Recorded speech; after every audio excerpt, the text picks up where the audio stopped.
brand new episode of Picks with Rich. I am Rant Rich, and as always, I want to thank you for watching the show today. As you can see, I am not in my same recording space. I'm going to move out of the way a little bit so you can see these beautiful mountains. This is downtown Los Angeles, and hopefully you can make that out. I'm not really, I can't see what you can see right now, but hopefully you can see that. So anyway, let's get into it. UFC 227 is going down this Saturday, August 4th, 2018, right over there, Los Angeles, California, at the Staples Center, actually. It's going to be headlined by TJ Dillashaw and Cody Garbrandt. This is the second time these guys are going at it. TJ Dillashaw did get the best of Garbrandt on the first time around, but who knows? It was a close fight, and anybody that remembers, they both got dropped and they both had their moments. So we'll see what happens. Hopefully it'll be as exciting as the first fight. And then we have another redemption fight, or rematch, I should say. It's not really a redemption when you're talking about Demetrius Johnson. He's going to be taking on Henry Cejudo for the second time. Of course, Demetrius is on a complete tear. He's been doing his thing. Some call him the GOAT. I think he is the best of all time, the greatest of all time. So, yeah, it should be an interesting fight. I'm not going to give too much away yet. We're going to get into all of our personal picks. We're going to have the regulars, Mr. Willie Jay. He's going to be calling in, giving his picks. Sega Genesis, he's going to be sending in his picks via video. Of course, I should actually call him King Sega Genesis. With all due respect, he only won by 1 point on the last event, but he did win, so technically he is the champion. He is king of all picks. He does hold the PWR title, and I got to give him respect. I mean, I failed. I failed miserably. Well, not as bad as those guys, but I still failed nevertheless. So I'm going to try to redeem myself again. King Sega Genesis, he's been doing his thing, and yeah, we'll just have to see how this one goes. Okay, so we're going to be doing all the fights this time around. We're going to be doing the Fight Pass prelims. I think the other prelims are on FX, I believe. And then, of course, the main one, the big one, the pay-per-view. We're going to be making picks for those, doing all of them. And then we have our bonus, optional bonus parlay if we choose to do that. So let's get right into it.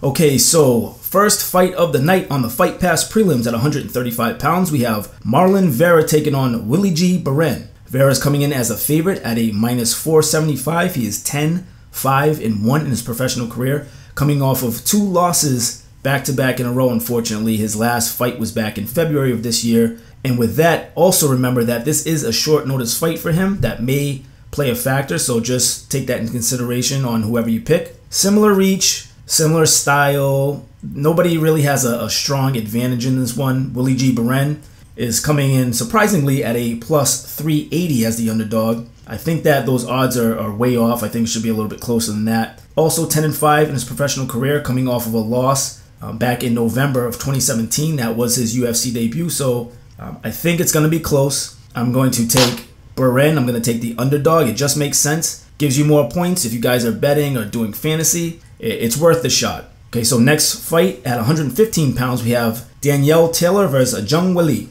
Danielle Taylor is coming in as the underdog at a +210. She is 9-3 in professional career. She's coming off of a loss to JJ Aldrich back in January of this year. Jung Willie is the favorite at a -250. She is 16-1 in her professional career.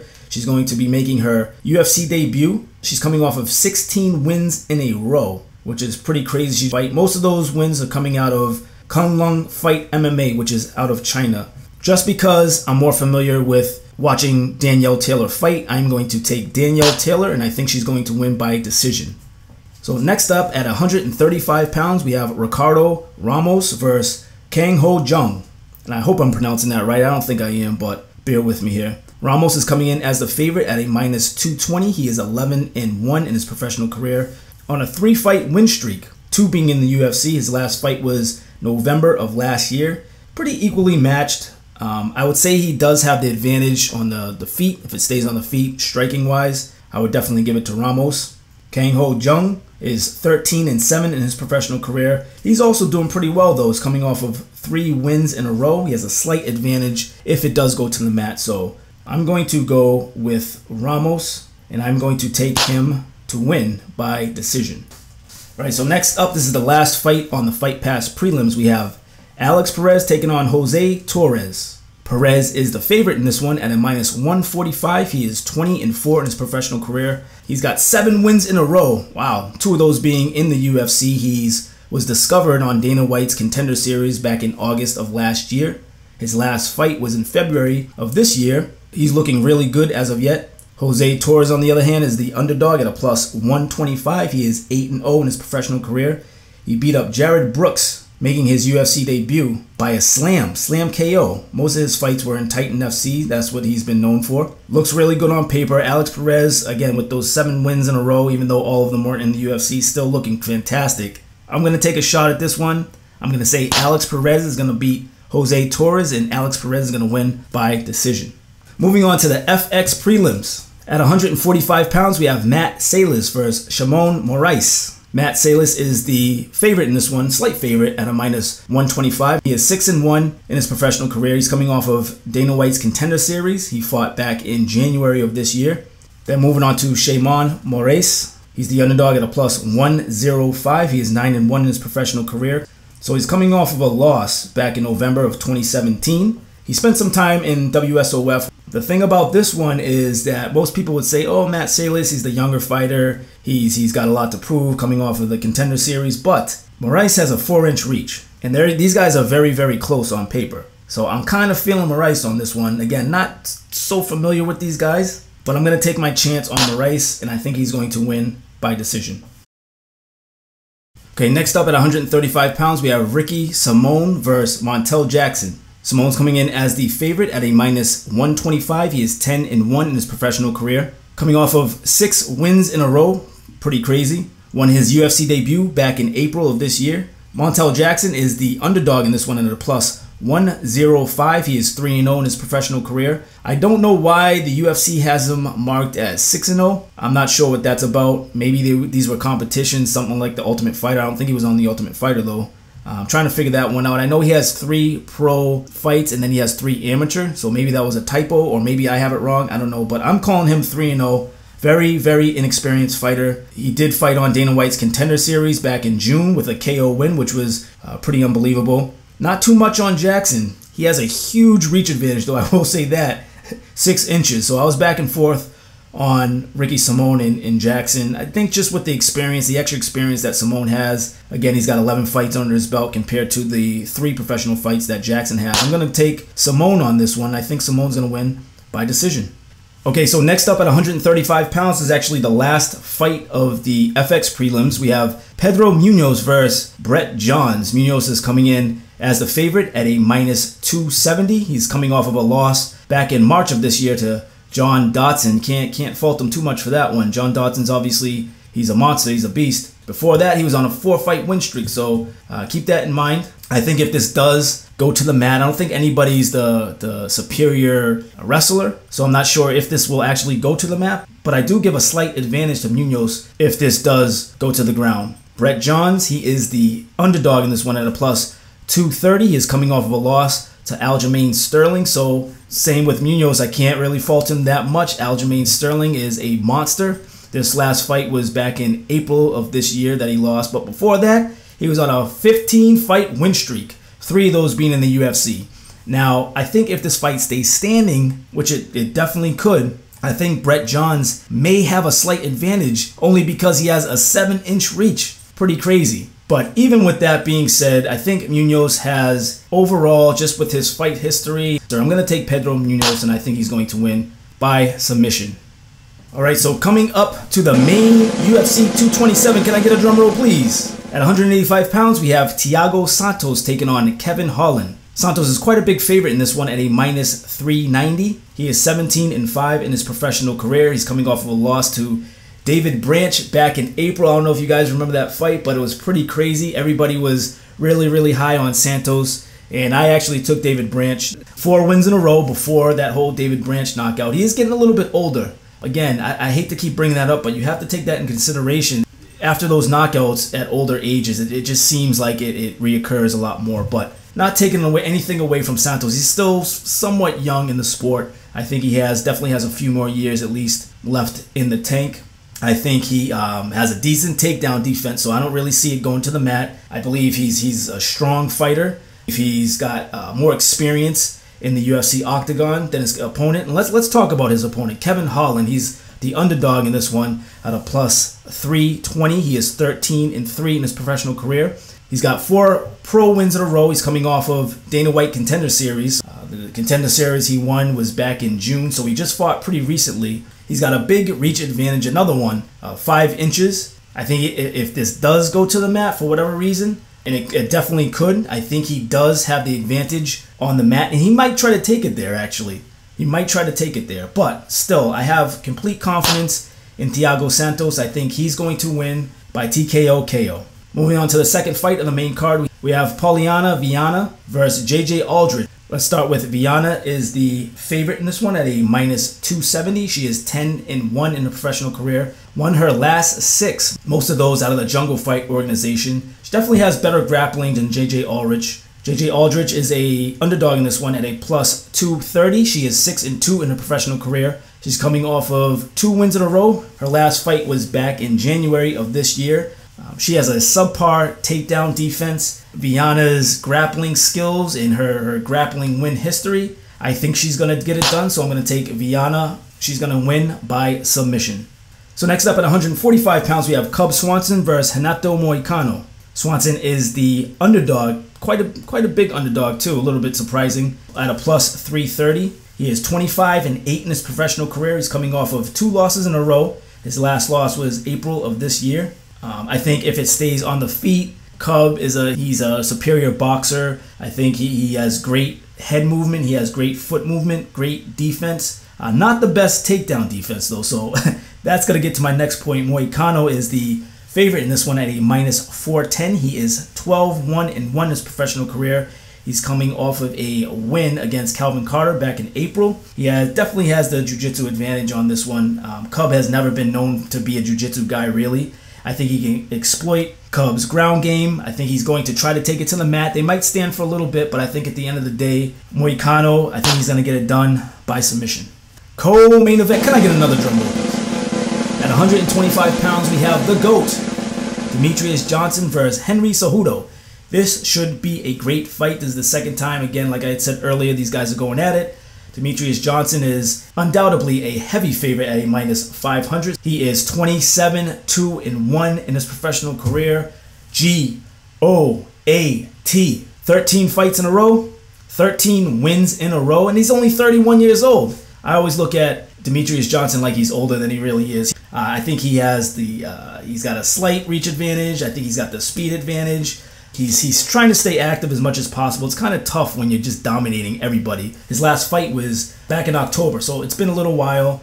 Henry Cejudo, let's go over him. He is a underdog at a plus 400. He is 12-2 in his professional career. He's a great fighter, outstanding. Collegiate wrestler, got 2 wins in a row. His last fight was back in December of last year, so he's been somewhat active. It's been a little while since he's been in there, but not too long. He's a superior wrestler, like I said. He's also got some heavy hands. I think he's underrated with those hands. I'm not sure what happened in that first fight. I know DJ dropped him pretty easily. Henry Cejudo, he likes to kick too. He's definitely a stand-up guy, even though he's historically more known for his wrestling. He may try to go there with DJ too, but DJ is good all over, so his jiu-jitsu game is on point. So I don't see how this fight's going to be any different than the first time around. So with that being said, I'm going to take Demetrious Johnson, and I think this fight's gonna go the distance. I think he's going to win by decision. So main event of the night, at 135 pounds, we have TJ Dillashaw versus Cody Garbrandt. Dillashaw is the slight favorite in this one, and I think these odds sound about right. TJ Dillashaw is the champ. He did win the first fight, so he has the slight advantage, minus 115. That sounds right. Dillashaw is 16-3 in his professional career. 3 wins in a row. He took the belt from Cody. That was his last fight. He's got great foot movement, as most of us know. Seen him. He's been around for a while. He took out Renan Barão when Renan Barão was on top of his game. He was somewhat indestructible. And TJ Dillashaw completely shut him down unanimously. Again, great foot movement. He's coming from a great camp. He's got a slight reach advantage, only 2 inches, but that's an advantage is an advantage. And he's slightly quicker than Cody. Cody, on the other hand, he's a minus 105 underdog. He's 11-1 in his professional career. 11 wins in a row before that TKO loss to Dillashaw. Can you believe that? He's got great hands. He's very, very strong. He's a knockout artist. Dillashaw, I think, got lucky on that last fight. Dillashaw's got some power too, don't get me wrong, but if you're talking about staying on the feet and you're talking about power, general power, you got to give it to Cody. Also, Cody has great takedown defense. This is a very, very hard call. Just looking, I mean, you guys don't have to know anything about the UFC. You don't have to know anything about MMA, but just watch this last fight and tell me that this is not going to be a competitive fight. So I really do have to say I took Cody on the last fight. I'm going to take him again. I'm going to take Cody Garbrandt. I think he's going to beat TJ Dillashaw by TKO KO. All right, so last but not least, I'm going to give you guys my parlay of the night. So I'm going to do a 3-fighter parlay. That's my typical. I'm going to take Polyana Viana, Renato Moicano, and I'm going to take Demetrius Johnson. Again, that is my 3-fighter parlay. Okay, so next up we have Mr. Willie Jay calling in to the show, and he's going to be giving his picks right now. All right, so we have Mr. Willie Jay on the line calling into the show to give his picks. What's up, Mr. Willie Jay? Hey, how you doing, Mr. Rich? How's everything going? It's going well, and it's going to be even better on Saturday after I reclaim the crown and become king of all picks once again. Are you feeling confident on this one? I know you missed UFC 226. That might have set you back a little bit. How you feeling on this one? I'm feeling pretty confident. I got my picks ready, man, and I'm just, hopefully I get the W this week. All right, sounds good. So let's get right into it. We have Marlon Vera versus Willie G. Baren. I'm going to take a Vera by decision. All right, second up, so we have Danielle Taylor versus Jung Willie. Who do you have? I'm going to take Zhang by decision. Third fight of the Fight Pass prelims, we have Ricardo Ramos versus Kang Ho Young. I'm going to take Ramos by decision. All right, last fight of the Fight Pass prelims, we have Alex Perez versus Jose Torres. I also got Perez by decision. Okay, so FX prelims, we have Matt Salas versus Shimon Moraes. All right, I got Moraes by decision. Okay, next up we have Ricky Simone versus Montel Jackson. Who are you taking? I'm taking Simone by decision. All right, last fight. This is actually the FX prelims. I forgot to mention that. We have Pedro Munoz versus Brett Johns. Who you got? I got Mahomes by decision. All right, so moving on to the main card. Thiago Santos is taking on Kevin Holland. Who are you taking? I'm taking Santos by TKO. Polyana Viana versus JJ Aldrich. Who are you taking? I'm taking Viana by submission. All right, next up, Cub Swanson versus Renato Moicano. Who you got? I got Carnero by submission. All right, so co-main event, we have Demetrius Johnson taking on Henry Cejudo for the second time. Who are you taking on this one? I got Demetrius by decision. All right, last but not least, main event, we have TJ Dillashaw versus Cody Garbrandt. Who you got? I got TJ Dillashaw by TKO. Ooh, all right, so picks are in. Those sound like good picks to me, Mr. Willie Jay. A lot of those were actually the same as my picks. Great minds think alike. Hopefully it'll be a tight competition. Good luck on Saturday. Enjoy the fights. Cross your fingers because, I'm taking this one over. And again, like I said, we have some similar picks, but, obviously my sheet is superb to yours and Sega Genesis. You guys are both going to take the back seat on this. So anyway, enjoy the fights, Mr. Willie Jay, and we'll talk to you soon. Hey, good luck, man. Okay, so last but not least, we have King Sega Genesis. We're going to play his video. He's going to be giving his picks. Check it out. Richie Rich, you got King Sega here coming in with his picks. Kind of busy this week, and I know your fans deserve the best picks out there, so I'm just going to cut down the picks. I'd normally talk some trash, but that belt right there, me being king, it's all the trash I got to talk. Normally break down my picks, but that proves I know what I'm talking about. So we're just going to run through the picks. Got a lot of by decisions this week, and then I'm going to let you go. So I think first fight we got Vera by decision, then we got Taylor by decision, Ramos by decision, Perez by decision, Moraes by decision, Aldana by decision, Simon by decision, Munoz by decision. Then we move to Santos by KO, Viana by decision, Swanson by decision, Johnson by submission, and then Garbrandt by KO. And then my parlay for the week is Johnson and Santos. So yeah, I made it nice and quick for you. I hope your viewers appreciate the picks, because here to make them some money. And good luck with your picks, because you're going to need it to beat me this week. This guy's staying here. From beautiful Denver, Colorado, I'm out. Okay, so that's about it. That's going to wrap it up for the show. It's getting kind of hot out here. I'm trying to make this a quick one. Once again, as always, thank you very, very much for supporting and watching the show. If you haven't already, please subscribe down below, share, comment, all that good stuff. And if you enjoyed the video, most importantly, give me a thumbs up. Remember to like the video if you like the video. And that's it. So enjoy the fights on Saturday night. If you guys are playing along, good luck, and good luck to all the competitors that are playing along, Mr. Willie Jay and Sega Genesis. So that's going to do it. As always, Rant and Rich here, signing out from sunny SoCal. I'm out of here. Latest.